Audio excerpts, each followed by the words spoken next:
நம்ம வந்து முளைக்கட்டின பயிரில் வடை செய்ய போகிறோம். இப்போ நான் முளைக்கட்டின பயிரில் ஒரு கை கொஞ்சம் அரைக்க முன்னுக்கிட்டு கொஞ்சமாக எடுத்து வச்சுக்கிடுவோம். இப்போ அரைக்க ஒரு சின்ன வெங்காயம், பெரிய வெங்காயம் வந்து சின்னதாக எடுத்து வச்சுருக்கேன். ஒரு துண்டு இஞ்சி, ஒரு 4 பூண்டு, ஒரு அரை ஸ்பூன் சின்ன சீரகம், அரை ஸ்பூன் பெருஞ்சீரகம், ஒரு பச்சை மிளகாய், கொஞ்சம் கருவேப்பிலை. இவ்வளோத்தையும் முதல்ல லேசாக மிக்சியில் கொஞ்சம் குறைன்னு அரைச்சிடுவோம். இப்போ கொஞ்சம் குறைப்பாக அரைச்சிருக்கேன். இதோடு சேர்த்து இதையும் போட்டு மையம் அரைக்கக்கூடாது, கொஞ்சம் குறைன்னு தான் அரைக்கணும். கொஞ்சம் அரைச்சிட்டு வர இப்போ அரைச்சாச்சு. இதில் கொஞ்சம் உப்பு போட்டுக்கோங்க தேவையான அளவு. இப்போ நம்ம இது அரைச்சி வச்சுருக்கு முழுசாக எடுத்து வச்சோம்னா அதையும் சேர்த்துக்கிடுவோம்.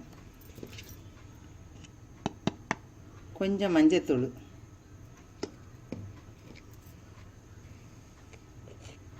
ஒரு அரை டீஸ்பூன் வத்தப்பொடி,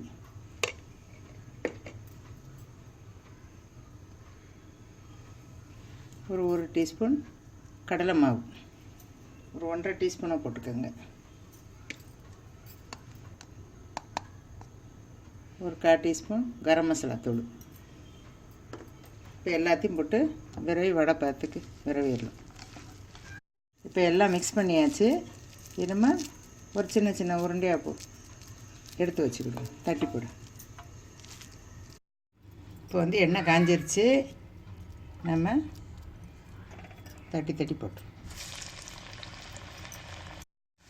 இப்போ வந்துருச்சு. தீயை வந்து கொஞ்சம் மீடியம் ஃப்ளேமில் வச்சுக்கோங்க. இது குழந்தைகளுக்கும் நல்லா ஹெல்த்தியான ஃபுட்டு.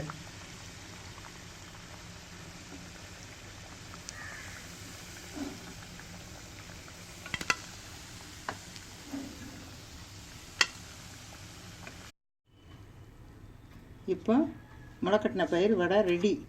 உங்களுக்கு வந்து இது ரொம்ப ஈஸியாக 10 நிமிஷத்தில் ரெடி பண்ணிடலாம். குழந்தைகளுக்கும் ஆரோக்கியமானது. கண்டிப்பாக செஞ்சு கொடுங்க. லைக் பண்ணுங்க, ஷேர் பண்ணுங்க.